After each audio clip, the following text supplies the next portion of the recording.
Welcome to Turn the Page, the official podcast of the Syosset Public Library.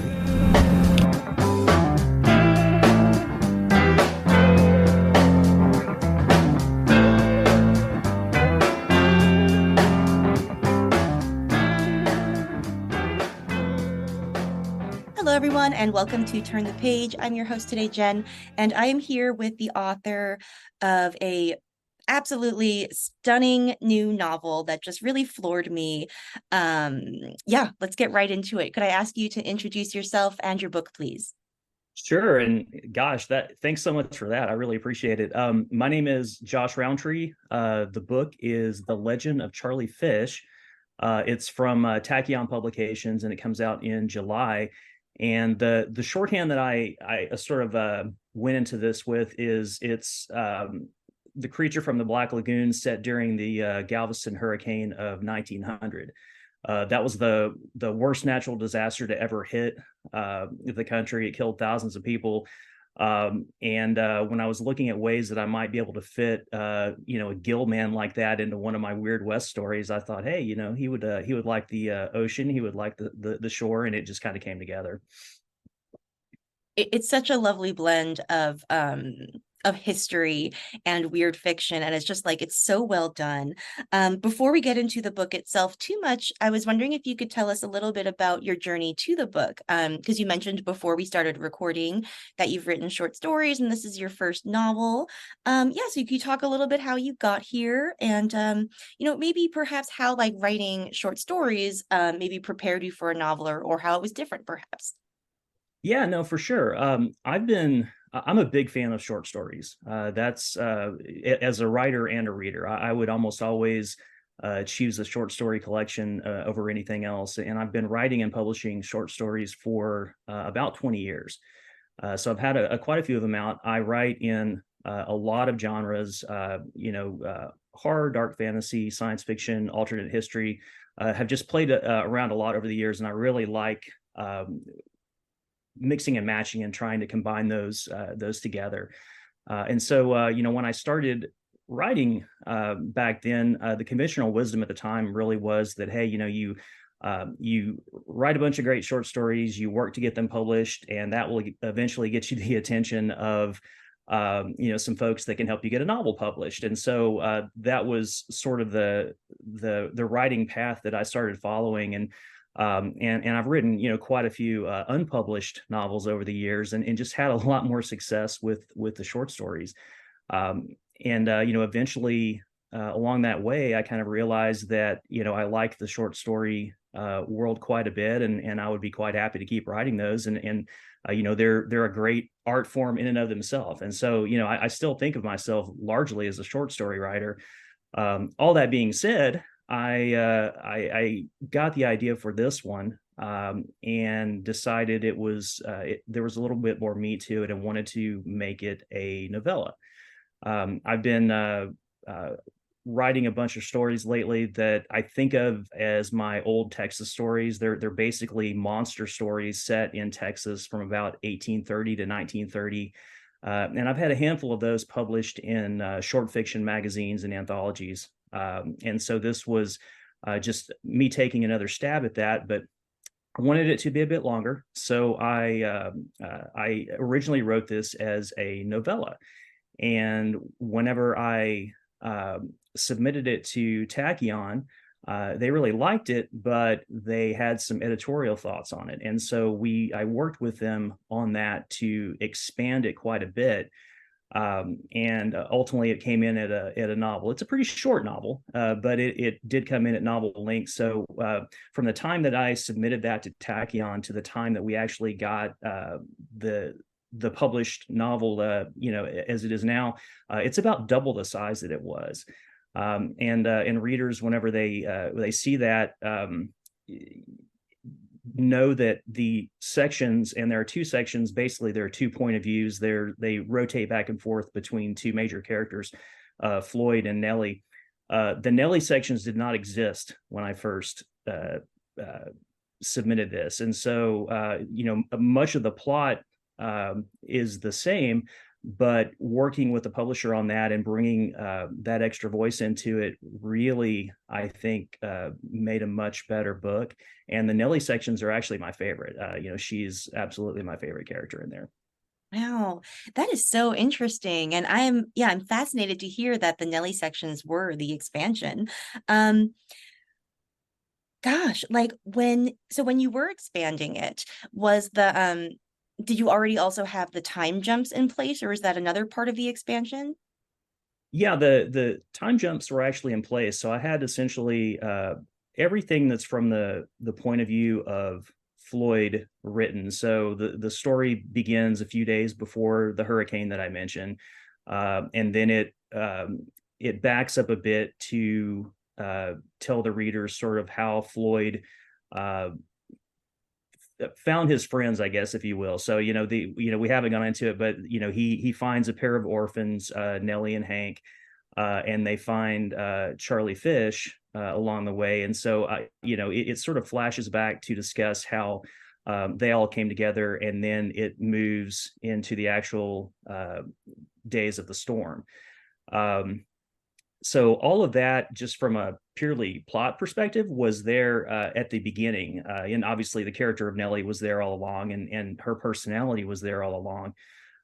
But when I wrote the sections from Nellie's point of view, it really gave me the chance to kind of go in and figure out more about her, learn more about her and Hank, and a lot of her sections, a bit of the plot I sort of shifted from the Floyd sections over to the Nellie sections, but a lot of it is really us learning about her family and what she calls her whisper talk, which is her sort of telepathic way of communicating with the world, and how she connected with her mother and her mother's witchcraft. And so these were things that sort of all those bits were hung on the plot elements early, but this really gave us a chance to explore those characters a lot more, and I think it's much better for it.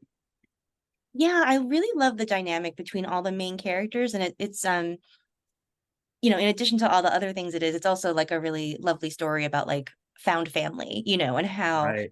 loss can bring people together to sort of like not fill the holes left by other people, but to help support each other through loss. And that's really gorgeous. I would love if you could talk a little bit about your depiction of Galveston at the turn of the 20th century, because Mhm. it is such a very visually evocative novel, and the description is so rich and really does so much of the like supports the storytelling in such a really lovely way. So I was wondering if you could talk a little bit about, like, you are a Texan, I've read, so you are there, right? So, but did you do research as well into the history of the place? Did you do visits to sort of like help you capture that image, or? Yeah, absolutely. So I live in the Austin metro area. I am a lifelong Texan, so I've been to Galveston quite a few times. It's a pretty popular tourist destination these days, uh, and certainly I read a lot about it. I've read several books about the what they call the Great Storm, the Hurricane of 1900.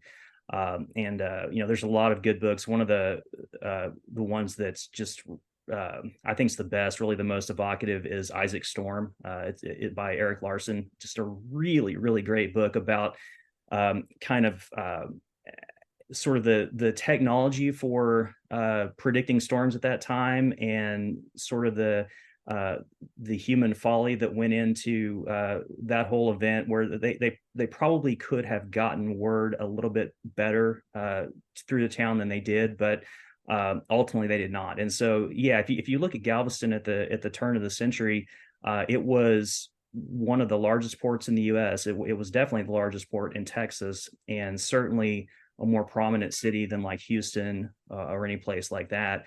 And really, it was on the cusp of being one of the most modern cities in the country. There was so much trade happening. It was had a thriving tourist business, of course. The city really exists on a barrier island off the coast of Texas, and so it's a beautiful place to go. And within a few hours, that storm basically wiped half the city off the map. accounts in those days are hard to it's hard to determine which ones are accurate, but most estimates say around 6,000 people died, upwards of potentially 10,000 people died and it really just changed the whole direction of that city. At that point, a lot of people became worried about, hey, can we keep this as our main port for the state of Texas? And so Houston, in the interim, built a ship channel into Houston. And of course, we know Houston now is a much larger place than Galveston. So, but Galveston is a really fantastic place to visit today. There's a lot of things for kids, of course, the beach, and you can take plenty of tours about the history of that storm, and everywhere you walk in Galveston, there's a memory of it. You'll see buildings that have placards on them that say 1900 storm survivor, and you'll go to different places in the city where they have marked this is how high the water went at this hurricane and this hurricane. And after that happened, they actually built a seawall, this big concrete wall along the beach to turn away any future storms like that. They had about a 17-foot tall wall of water come through. And so in some places they built the seawall almost that tall, and it necessitated them actually raising much of the city that high. So you'll go to, there are still mansions in Galveston that predate the storm, but now they're 17 feet higher than they used to be. Wow, my gosh. I always find it very interesting when cities sort of like visually depict like their own history that way. Mhm. I studied abroad in Florence in Italy. Oh my gosh, a very, very long time ago. But there's also like markers in that city about like when the river flooded, and that's really shaped not only like the visual or like the layout of the city as you're talking about, but also Mhm. like the collective memory of a city too. It really becomes like a part of it. And I think that's something that this novel evokes so well, because the storm section in particular is just like so, the tension is so high and it's so riveting, and it really feels like uh very eyewitnessy. I appreciate it. Yeah, it was.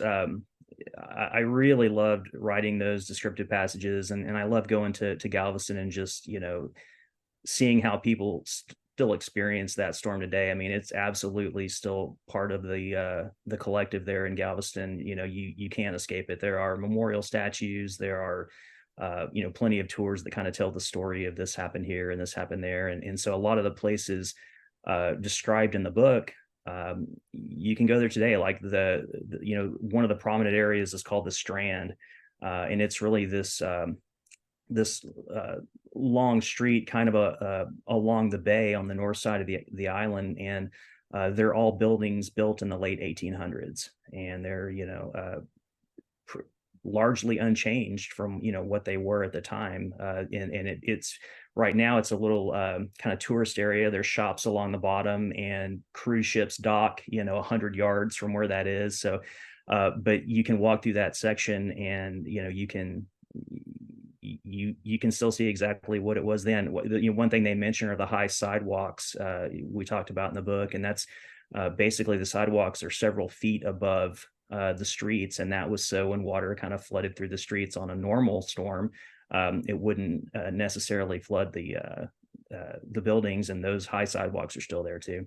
Wow.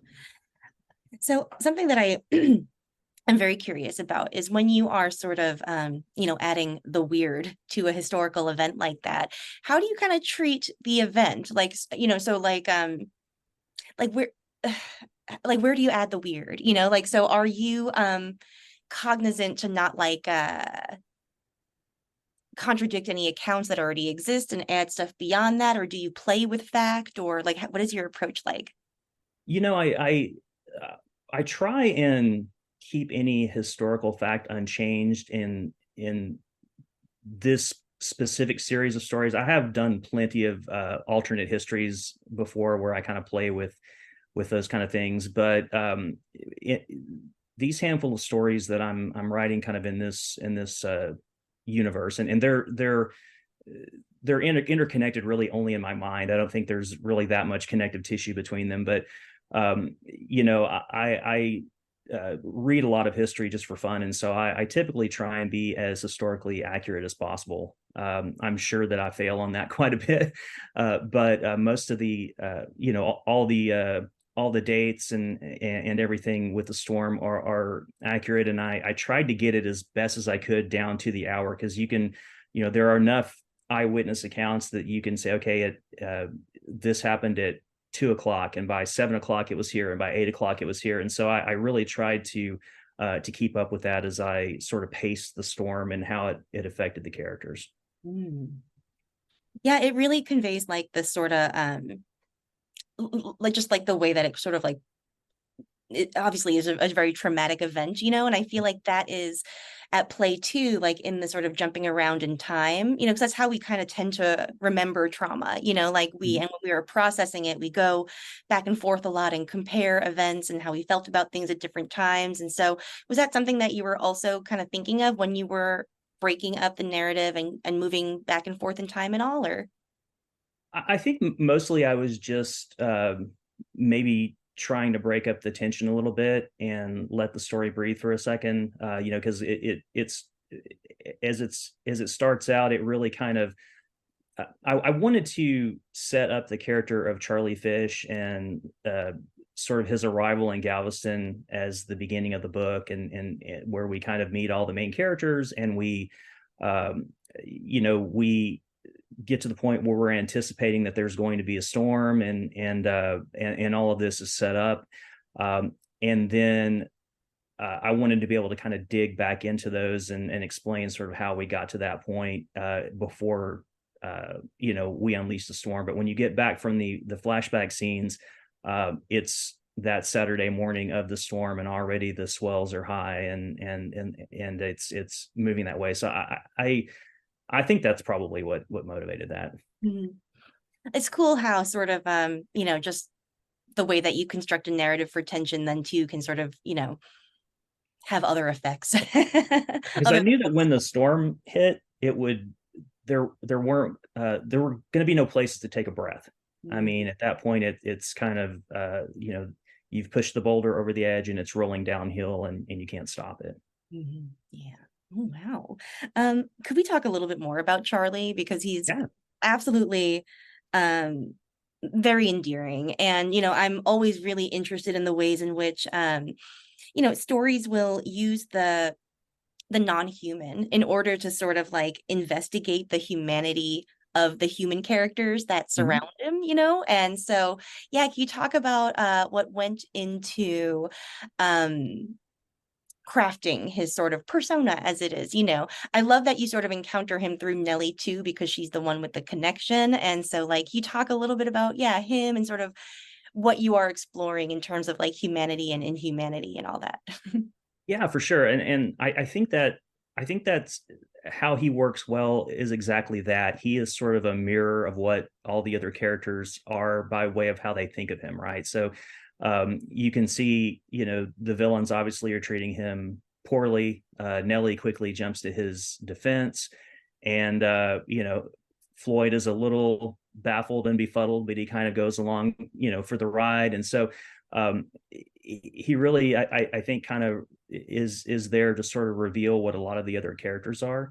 When I first started working on this, I was going to write a monster story, and I thought, hey, here's my monster. He's going to rampage through this hurricane, and he'll be the villain. And pretty quickly realized that wasn't who he was. So often you'll start writing, and I don't outline extensively, but I have some pretty good notions of where a story is going to go, and so you'll. The best tool you can have in your tool belt is the ability just to say, okay, that's wrong, let me figure out how to do it correctly. And so as I started writing that, I realized pretty quickly that Charlie was kind of goofy and funny and weird, and I fell in love with the image of him smoking a cigarette and puffing the smoke out of his gills, and but really when he started to connect with Nellie, and when people read the book, they'll see that she really becomes closest to him because she has the ability to sort of telepathically communicate with him, whereas others can't really speak with him. And they find that they have a lot in common. And it's one of those things where it was just kind of, as you're writing, it sort of becomes serendipity. It's like, well, okay, so Charlie is homesick and he's lost his family, and these two orphans have lost their family, and Floyd doesn't really, have a whole lot going on. He he was estranged from, everyone that he had loved, or they're dead. And ultimately, the found family just kind of comes from that, and Charlie's kind of the linchpin that brings that together.